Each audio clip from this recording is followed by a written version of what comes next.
My name's Peta Astbury. I'm an independent filmmaker based in South Australia.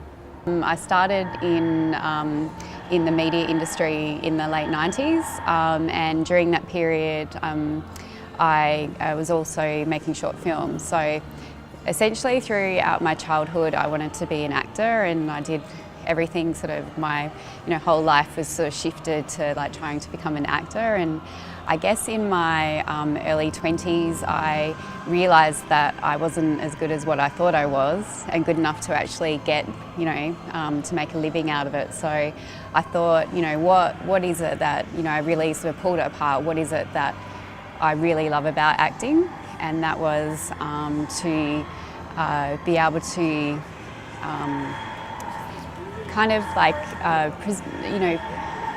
present emotions on people. Like you affect their emotions with what you're doing when you're an actor. Like you're on stage or whatever, and you can make people laugh, you can make people cry, all sorts of emotions. And I thought I can still do that just as well behind camera, if not better. So I got the job at a Convergent media company, and they had lots of facilities and stuff like that, and they were really supportive of me and knew kind of stuff that I wanted to do. So I was allowed to use their facilities and stuff like that. So it was essentially just starting off making short films while I was working there. I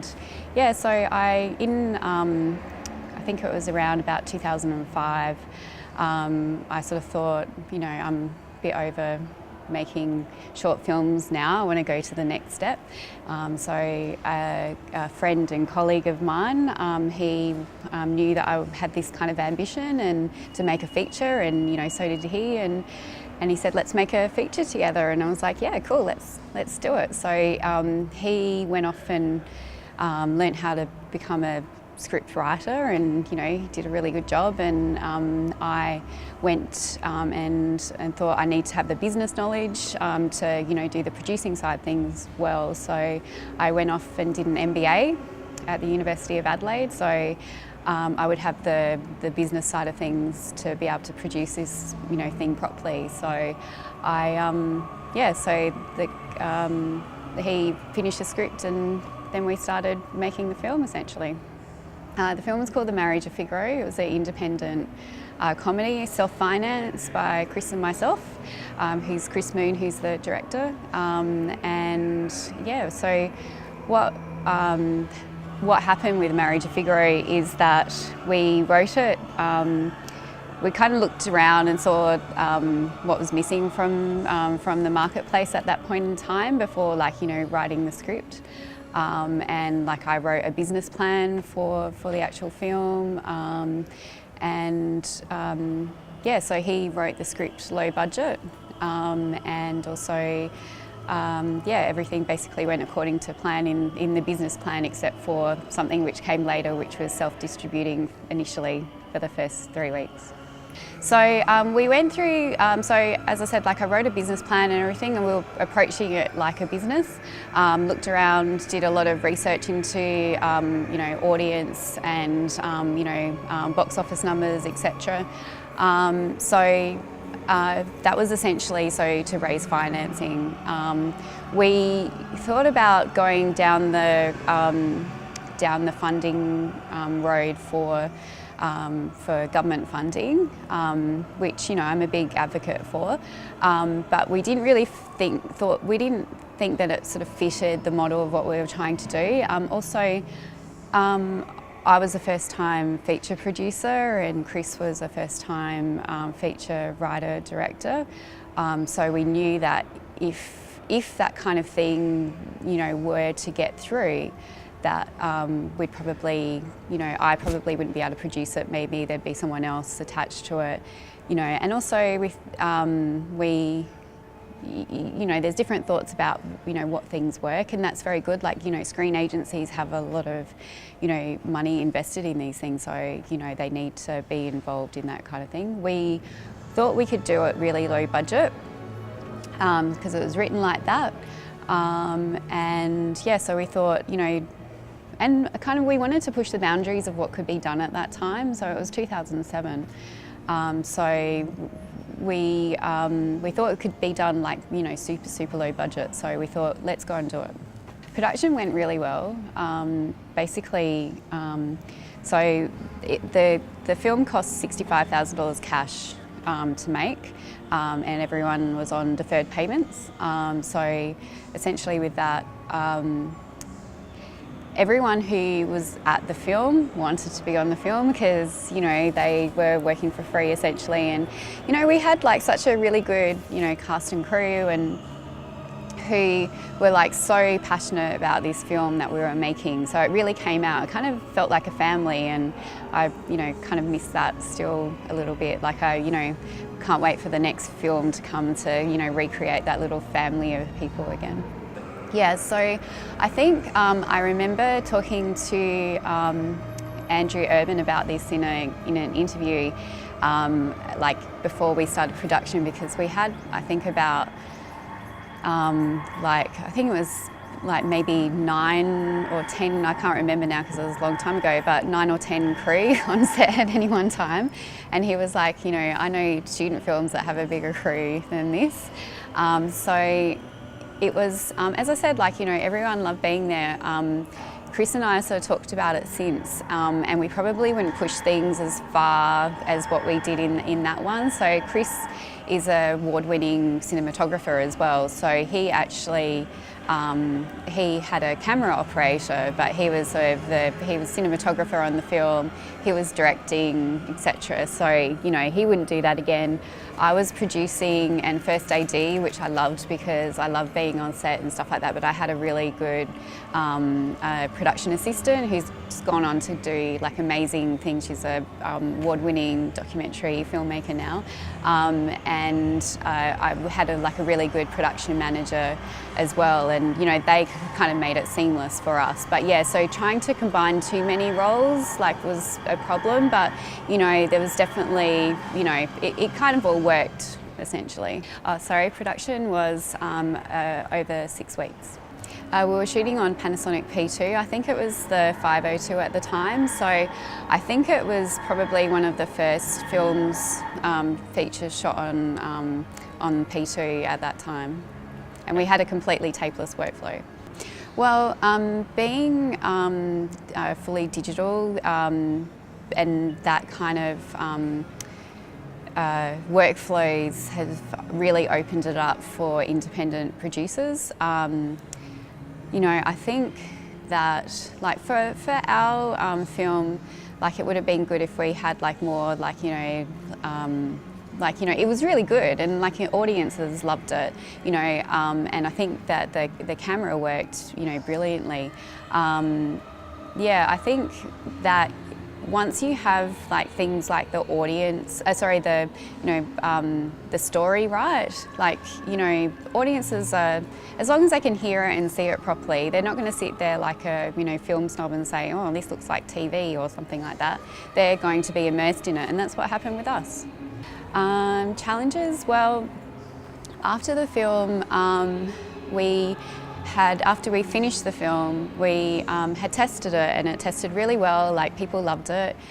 Just wasn't just friends and family. You know, other people really liked it, and it was sitting with a couple of distributors who, you know, one in particular who like said that they really like it, but, you know, it had like unknown cast and crew. Like, we'd used like all really good actors from South Australia, but they were basically unknown. So, you know, at that time it was kind of a little bit, we're going back here like to 2008, so there'd been kind of like a, you know, not saying that we started a renaissance in like Australian comedy, but up until that point there was, you know, not that many sort of, you know, there were Australian comedies around, but, you know, I think the kind of thought was that they were probably you know, sinkholes for money, because you know, audiences didn't engage with it. So it was kind of risky, because distributors, and rightly so, have to like put up, you know, quite a bit of money to, if they're going to take on a film, they have to put up a lot of money for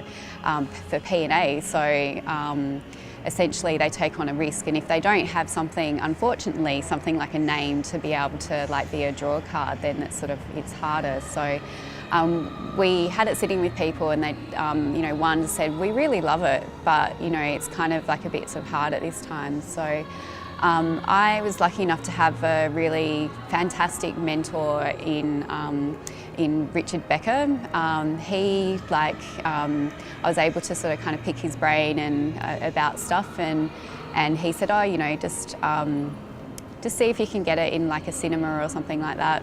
So then you kind of, because I said that, I want this film to go somewhere, like we're not happy for it just to sit on a DVD shelf somewhere and gather dust. Like, the cast and crew hadn't been paid, but, and they were like quite happy with how it went at that time. But, I still sort of, I knew I had a good product there, so I just needed to have a vehicle for audiences to be able to see it. So, so Richard kind of said, why don't you see if you can get like a cinema, and I think he was thinking like a kind of a backwater kind of cinema. I think that's what he said.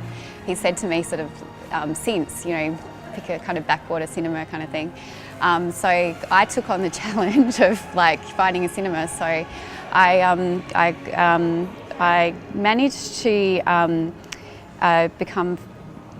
get great support from Wallace Cinemas in South Australia, from the Wallace family, as well as Bob Parr, who's the programmer.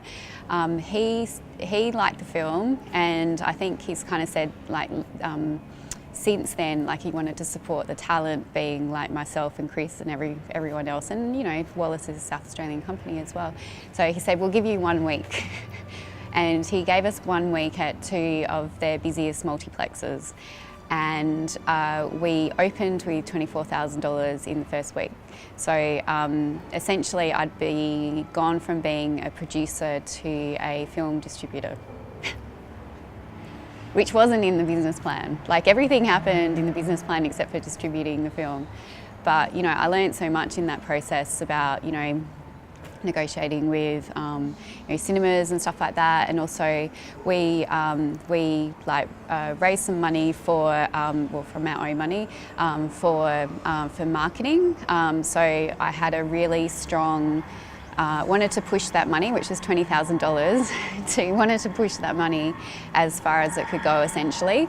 So was very much like kind of guerrilla style of promotion. So the film is about a biker called Reginald Figaro, who is a biker, but he rides a Harley, and he's like tattooed and bearded and all that sort of stuff.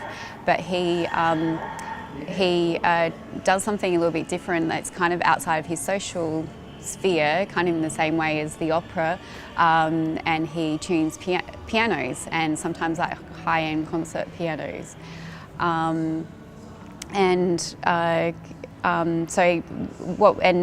So he lives with the mother of his 2 children who wants to get married. So basically the film's about the ups and downs in the lead up to his wedding. But so we thought that the whole thing about the Harley kind of thing was very kind of iconographic.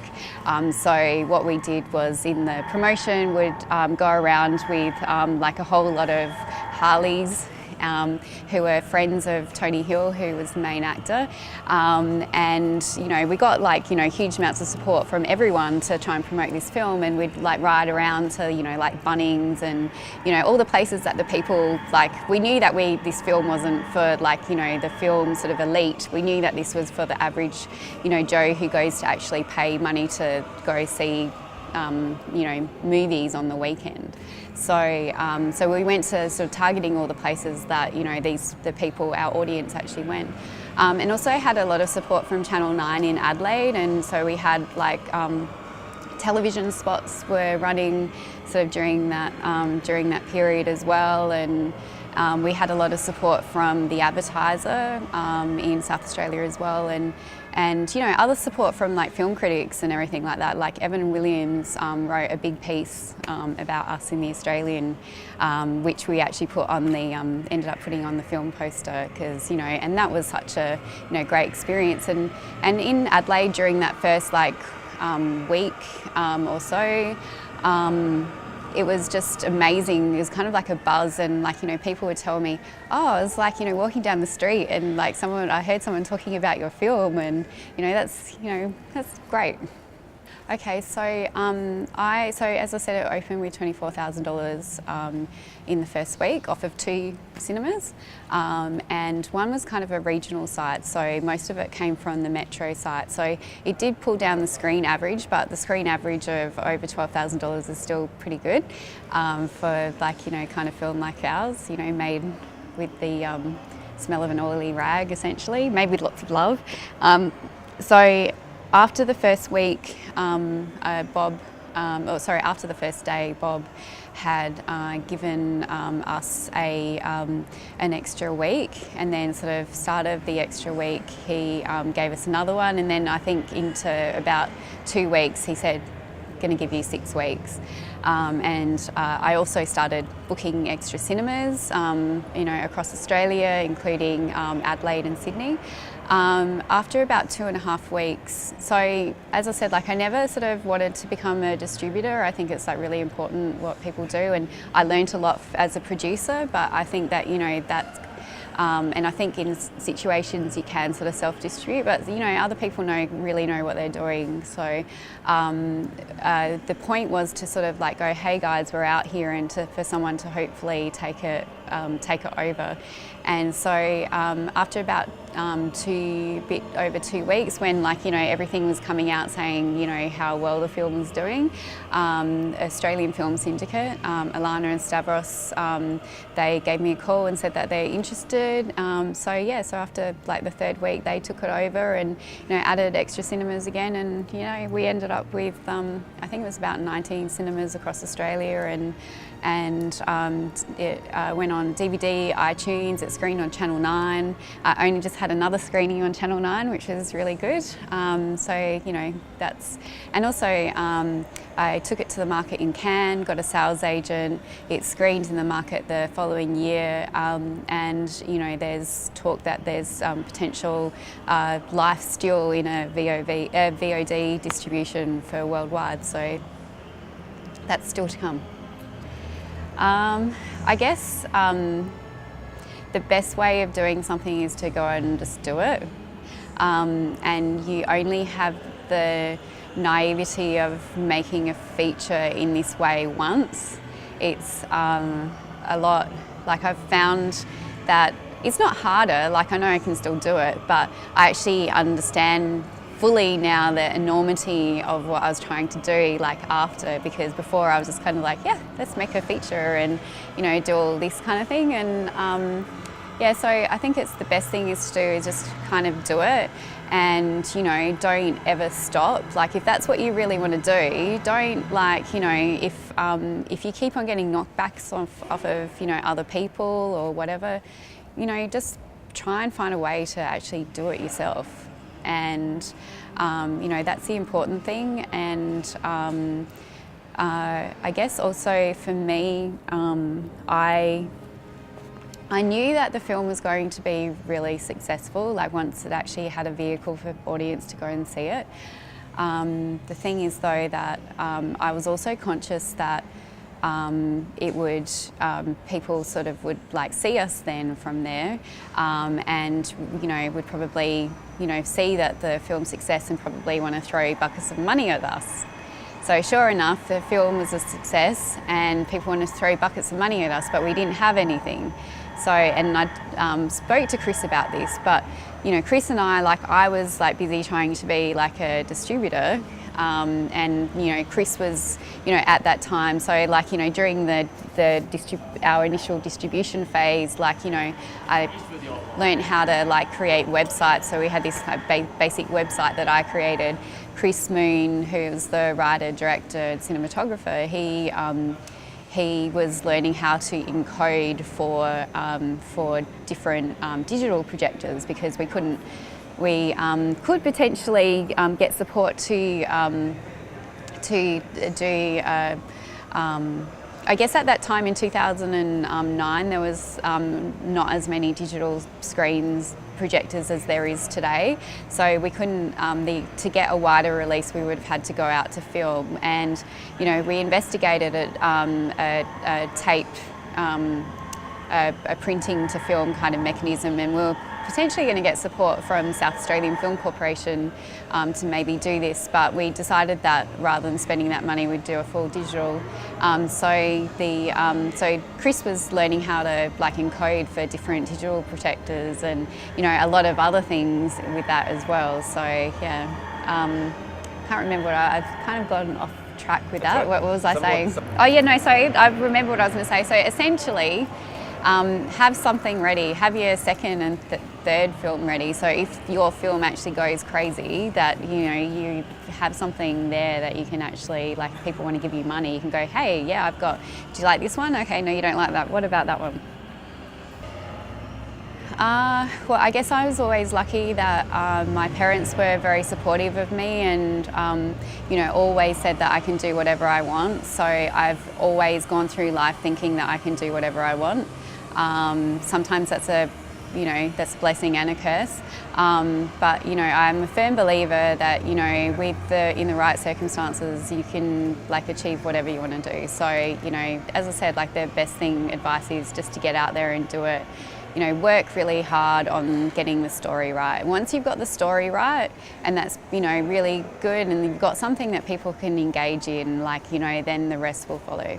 Next step for me is since 2009 I've been developing a number of features. It's taken on sort of at the end of last year a film called Drop Bears, which is about killer koalas. It's a comedy horror written, directed by Stephen Banham, who's from South Australia. He has made a feature before, like kind of in the same way that I did with Marriage of Figaro. So we, you know, have a lot of the same sort of sensibilities.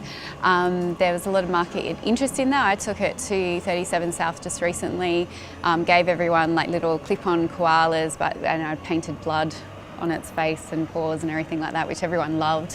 So I'd been giving these people koalas and saying, this is a drop bear koala, it's got blood on its face, it's been eating someone's brains this morning. So that is like a fantastic script. It's a fantastic story. It's like so funny, and it's got like all the right elements to just kind of explode. So I'm pitching that as kind of a low budget thing as well, not as low as the Marriage of Figaro, but just working out at the moment how we go with that. And Drop Bears came through a South Australian Film Corporation Writing for Film program, which ended up, it was a competitive process with, at the end there was money. So they're really exciting, and also film. So that's basically ready to go.